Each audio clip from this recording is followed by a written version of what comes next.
Good afternoon readers, it's Tilly here from Tilly's Shelf and welcome to another Jane Austen July themed video. Today we're going to be ranking adaptations of Mansfield Park. So I was planning this video I think 2 years ago. Mansfield Park was the group read for Jane Austen July and I did a lot of Mansfield Park watching at that time, but I didn't actually make the video. But it stayed in my mind and I thought, you know, it's time to discuss how do we bring Jane Austen's possibly least loved book into an adaptation successfully? What's been done so far? Has it been any good?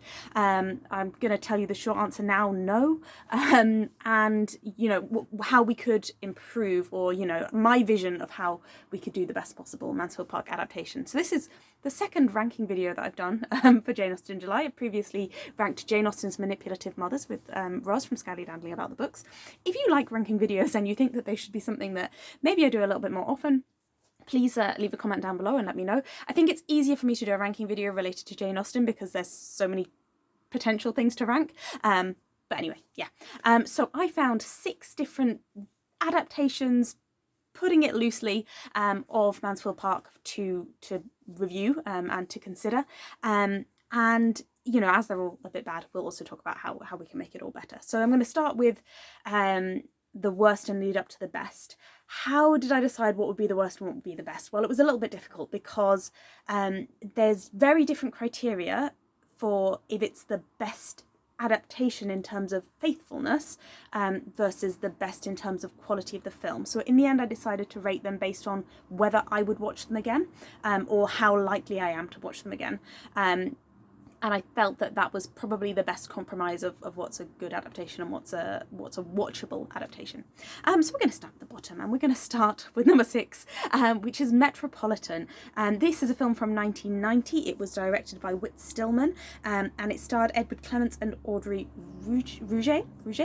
And I've tried to take some pictures so that I can show you what these films kind of look like. So Metropolitan is not a direct adaptation of Mansfield Park. When I went to watch it, I thought that it was, or like a direct retelling in the line of something like, I don't know, Bride and Prejudice or something that really takes the story and moves it into a different situation. It isn't that. It is the poster where it, oh, you really can't see that at all, can you? It's put them in like society dress. I'll try and I'll put links in the description anyway. This transports, well, it doesn't really transport the story, it transports some of the ideas of Mansfield Park into New York in the late 80s, early 90s.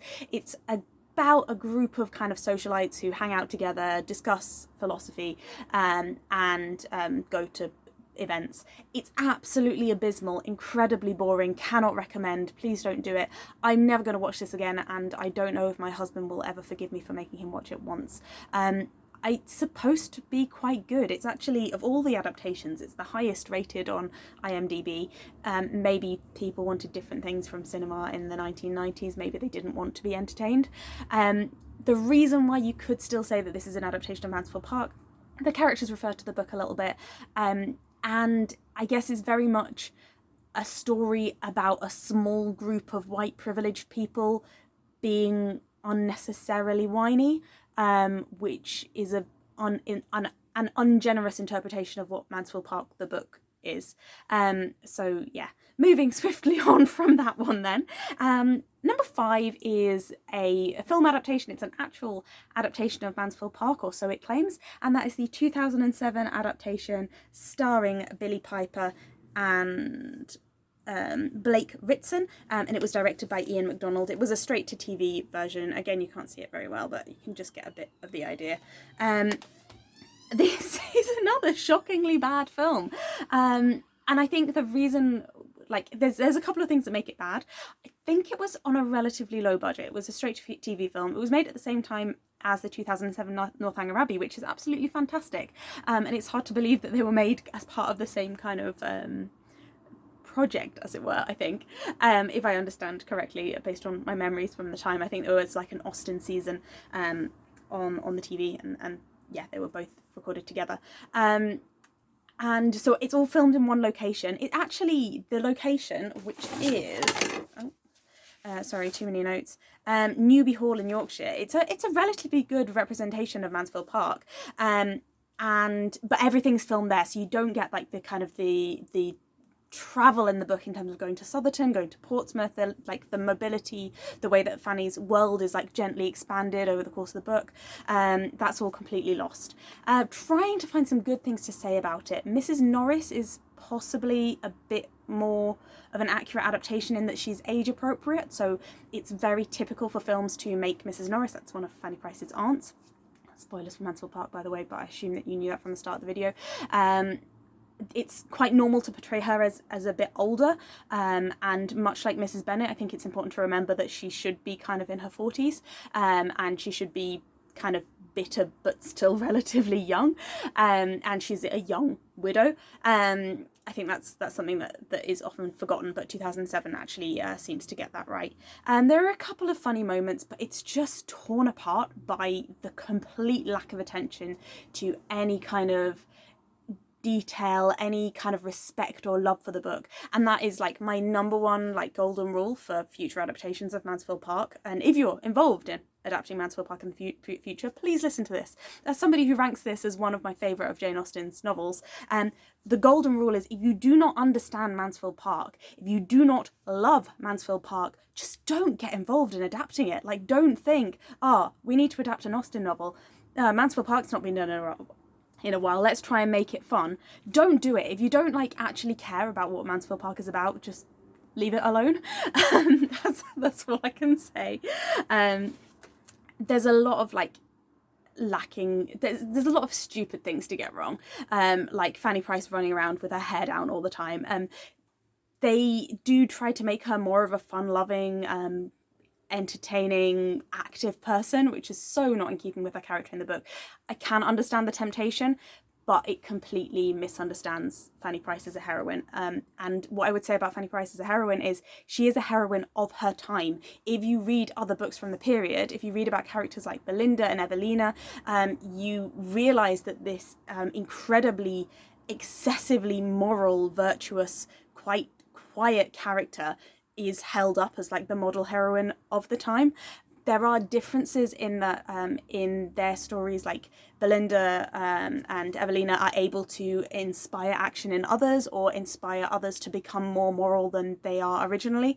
Fanny Price isn't. That's part of the verisimilitude of the book, is that she is not able to impart her morality to other people. She is just able to observe and know that they're going wrong. Which, yeah, it's one of the unrealistic aspects of other heroines of the era, is that they somehow, you know, miraculously make other people around them better. So yeah, taking that away from her and making her this kind of like lighthearted, running around, bit airheaded, to be honest, character, it just doesn't work. And it falls into a lot of film pitfalls of over narration and stuff like that. It's got some very weird pacing as well. So Maria gets married within the first half hour of the film, and that means that the timeline of the book is just completely messed around. And yeah, it's just the neglect of the little things. It's just completely ridiculous. Anyway, so that was number 5. Why is it number 5 instead of number 6? Well, Metropolitan I would actively avoid seeing again. 2007, Mansfield Park. If I was, you know, really ill and I couldn't leave my bed for like a month and I'd already watched every other possible Jane Austen adaptation and I didn't have enough energy to actually read the book, there is a very slim possibility that I might watch the 2007 adaptation again, or like maybe in 10 years time when I've forgotten how much I hate it, I'll probably watch it again and then remember and stop it halfway through, because it's bad enough that it was hard to watch it all the way to the end. So, moving up the scale to another film which falls into a lot of the same pitfalls but is significantly better. There's a big step up between numbers 5 and number 4, and that is the 1999 film, and that was directed by Patricia Rozema, and it starred Frances O'Connor and Johnny Lee Miller. Johnny Lee Miller, I would have to say, was much better as Mr. Knightley in Emma a few years after that. Hopefully, I guess he like learned from his lessons of being Edmund Bertram and did a better job. So what makes the 1999 adaptation better? Well, it's a better film. It's got a bit more energy. It's got a bit more life to it. It's an interesting story unfortunately it's not Mansfield Park. So again, like 2007, they fall into the same pitfall of trying to make Fanny Price into a completely different person. They do a slightly better job of it. So they kind of make her into semi-Jane Austen herself. And one of the things that's good about this film is it does reward people with a love of Jane Austen. So there's a lot of quotes of writing in the book, and a lot of those are lifted directly from either Jane Austen's Juvenilia or from her letters. So if you love Jane Austen and you know Jane Austen, you'll get these little Easter eggs of being like, oh, I know what story that's from, I know like where that came from.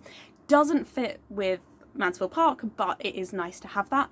And again, you can see why they wanted to make her into a more lively person. It was filmed in 1999, and what you have to understand when you're thinking about Jane Austen adaptations is that every adaptation after 1996 Pride and Prejudice had to deal with the legacy of Darcy and the Lake, and had to deal with this thing of like, how do we make this slightly sexy? Which they didn't really handle very well. So they put in this scene where Fanny finds her cousin and Mr. Crawford in bed together, for instance. They're trying to like add on this like little bit of excitement or something. It really doesn't work very well, and there are so many other options like in the novel itself that they could have used and just adapted from there. Like they completely miss all of the stuff at Southerton, which really has quite good scope for being turned into, I mean, it is suggestive, but it could be made more so if you wanted to like make things like more modern audience drawing in type stuff. Yes, trying to see what else I had to say about this. So the interesting thing about the 1999 adaptation is it's the only adaptation that really directly addresses the colonial history of Mansfield Park and the fact that Mansfield Park is based on the wealth of Mansfield Park comes from slave ownership, or like almost certainly there's a plantation in Antigua at that time. That plantation would have been worked by slaves, and that comes up in the book. There is even a moment where Fanny Price wants to ask a question about slavery, but she doesn't have the confidence to do it, and 1999 takes this and kind of pushes it into the film in a slightly awkward way that doesn't, like, it's like they've wanted to just like tick the box of like, oh yeah, we addressed this issue, but not in a very analytical or interesting way. So in terms of my suggestions for future Mansfield Park adaptations, I would say go further. I would say push it more, but push it in a way that's going to be more interesting and more engaging for the modern reader. So one thing that occurred to me, for instance, is we know that Fanny Price's mother, Mrs. Price, it's expressly said that she married to disoblige her family. We know that her family basically excommunicated her after she was married because of various disagreements. We know that interracial marriages happened a lot in Britain and that they were typically clustered around seaside ports because those were the ones that had the most contact sort of with the outside world. Like, I think if you wanted to be bold, and I would say, you know, if you're going to adapt Mansfield Park, it makes sense to be a little bit bold. Make that marriage an interracial marriage. Make Fanny Price and, you know, address kind of like directly the experience that Fanny Price has in this family, where she's relegated into a lower status, where she's used effectively as an unpaid servant in the household. And you know, you can say that Jane Austen was making that parallel without making it direct, but you know, if you wanted to, you could make it more direct, and I would say that would be more effective than the weird ways that they try and put it into the 1999 adaptation. So I don't know, that was just something that I was thinking about. Let me know whether you think that would be an interesting approach to take or not, because I think it would be quite, it could be quite confronting, it could be quite it would make Fanny Price's experience, it would add a huge extra dimension to the difficulties that she has and the ways that she feels like she can't speak out, and it might make that make sense to the modern viewer in the way that Fanny Price's character doesn't seem to make sense, and I think it would be like era appropriate, I suppose. I don't think, for instance, it's a coincidence that Fanny Price's favourite character is favourite poet is William Cowper. He was a known abolitionist poet. He was writing anti-slavery poetry since like the 1780s. So I think there's things that you could draw in and put that into your new, better adaptation of Mansfield Park. So yeah, that's my thoughts on 1999. At least it's an entertaining film. So yeah, there's a chance I'd watch it again, but it's difficult for me because, you know, I just spend a lot of time shouting, "That's not how it should happen," about like the scenes with Henry Crawford and stuff like that. Very big departures from the actual plot of the book. So next one up the list is a slightly different approach, and that is From Mansfield with Love, and that was a web series created by Foot in the Door Theatre, and it starred Harley Truslove and Wesley Buckeridge as Fanny and Edmund Bertram, and this transports it to Mansfield Park is a fancy country house hotel, and Fanny Price is going to stay with her old family friends or cousins for work experience, and she's recording a video diary to share her experiences with her family at home, I think specifically with her brother William, and it's really good, actually. It's really entertaining, it's really lovingly done, and I think this is the thing, like, you can tell that there's a care for the book in the way that it comes across, and they do quite a good job of showing Fanny as like being this like slightly awkward, uncomfortable character who doesn't really know like what she can or can't say. It's a little bit different from how she is in the book, but it makes sense of it's a different way of making sense of that character. I would watch this again, but probably not from end to end. The downside to it is, like, although it's made with so much love, the production quality isn't always fantastic. There are some episodes and some scenes that are just a little bit longer than they needed to be.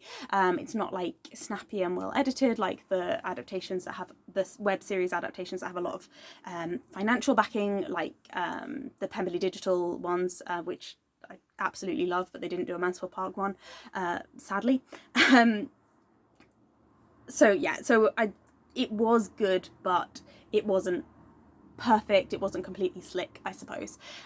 What I would say is I would take the one approach that I would take from this into my better envisaged Mansfield Park adaptation is the way that this is all about Fanny talking to her brother via a video camera. And I think one of the problems with Fanny Price as a character is we don't know a lot of the time what she's thinking, or at least we do in the book if we're paying attention, but we don't know.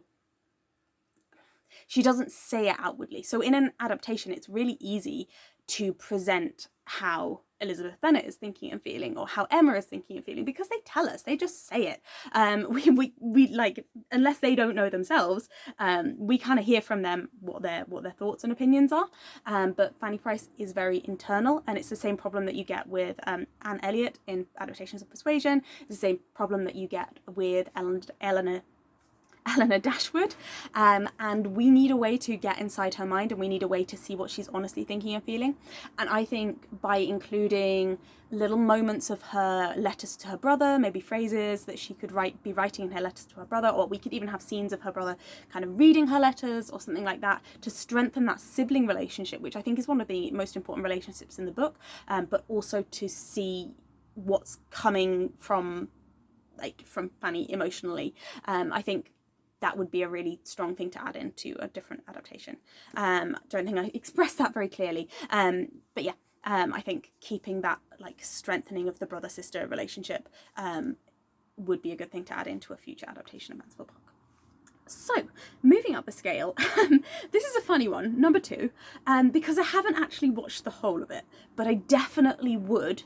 And that is because it is an opera. It's the 2011 opera of Mansfield Park. It's a chamber opera. It was created by Jonathan Dove, and there are a lot of clips available online with John Rawnsley and Nuala Willis, I believe, as some of the singers.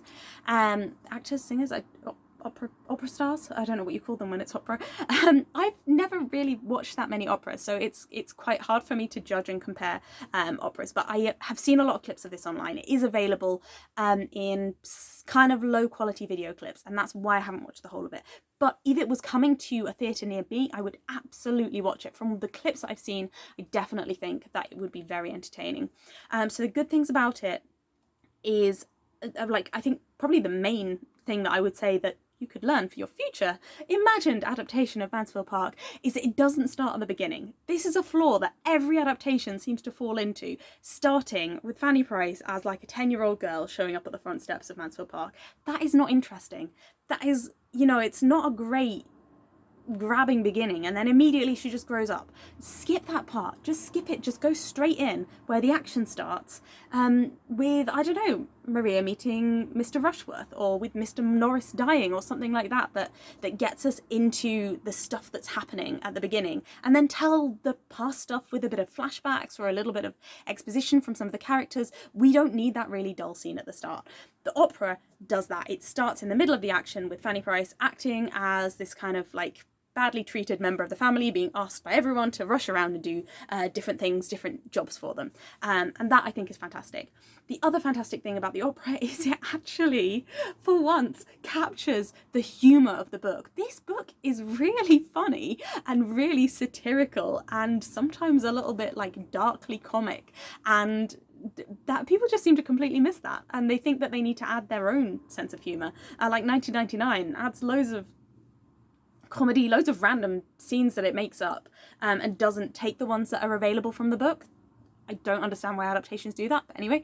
And it actually plays on that kind of sense of humour by adapting it into this opera format. I think that's fantastic, and I think that's very creative, and I would love to see an adaptation of Mansfield Park as a film that really brings that sense of humour as well. For instance, we have Maria, she actually sings, like, I'm getting married to £10,000 a year, which is, it's true, that's her motivation for getting married, in contrast to Lizzie in Pride and Prejudice. But anyway, the downside, yeah, is that it's an opera. I'm not very good at operas, and I haven't been able to watch the whole thing, but yeah, I absolutely would. And I also would say that from every clip I saw, it's quite faithful to the book. And that is something that, to me, as somebody who loves Jane Austen, faithfulness to the book is something that I rate quite highly. Like I said, you can have creative departures that help it to be interesting to the modern reader, but I'm really not into this, like, completely ripping up the book or messing up the best scenes. Thinking of certain adaptations that are just completely throw the actual story out of the window. 2005 Pride and Prejudice. Anyway, yeah, you really need to have some faith in the book, and some genuine bringing the story from the book, and that's why I would rate this quite highly, even though I haven't seen it all. So that means that number one, and bearing in mind what I just said, I care about things being faithful to the book, my number one adaptation that I would definitely watch again, and I am quite likely to watch again, I probably will, some future Jane Austen July, is the 1983 BBC miniseries adaptation. Oh, I completely forgot about the pictures. Just one sec. So this was with, it was directed by David Giles, who had previously adapted Sense and Sensibility in 1971, so he had a little bit of Austen experience, and it stars Sylvestra, Touzel and Nicholas Farrell, so I don't know if you can see much of that. Oh, there we go. And other ones that I mentioned, that's the 1999 adaptation there, and the opera was hard to get a good picture, but that's just like, you can see that it's got a picture of the chapter 1 is the backdrop, which I think is really fun. And from Mansfield with Love, that's its logo. God, this is I'll give up on that. That's useless. So I rate this the best because, yeah, I like an adaptation that tells you the story, and it does. My goodness, it does. It's really, like, you could read the book alongside watching the film. It's like really blow by blow. I can't think of anything where it actually bends the rules or departs from the story at all. That is obviously something that I like. It does mean it's a little bit slow. It's from the 1980s. The filming is not fantastic. The dialogue can be a bit stilted, even though it's Jane Austen's dialogue. They just don't deliver it as though they're alive. You know, the hairstyles are a little bit questionable. Every era has its own idea of what Regency hairstyles should look like, so they can be completely different, from, like, you know, 2007 with her hair down, all of this. But, you know, it does tell you the story. I think the Crawford siblings in this version are really good. They really seem like siblings, and they really seem like they would be able to kind of like work their way into different people's favour and so on. Yeah, what else did I have to say about that? I would say if you're going to adapt Mansfield Park in the future, watch this film and watch this miniseries, 6-episode miniseries, and use that as your inspiration in terms of how close you're going to be to the story. But I would say, if you don't like Mansfield Park as a book, don't watch it, because you will be insanely bored. You have to love Mansfield Park as a book to love that miniseries. So anyway, please let me know what you think about the different adaptations of Mansfield Park that you've seen. Have I missed any? Did I not know about any? And yeah, also, what are your thoughts on adapting Mansfield Park? What would you change or not change? Do you think that we need a new film of Mansfield Park? And how do you think it should be? Anyway, I hope you're enjoying your Jane Austen July, and speak soon.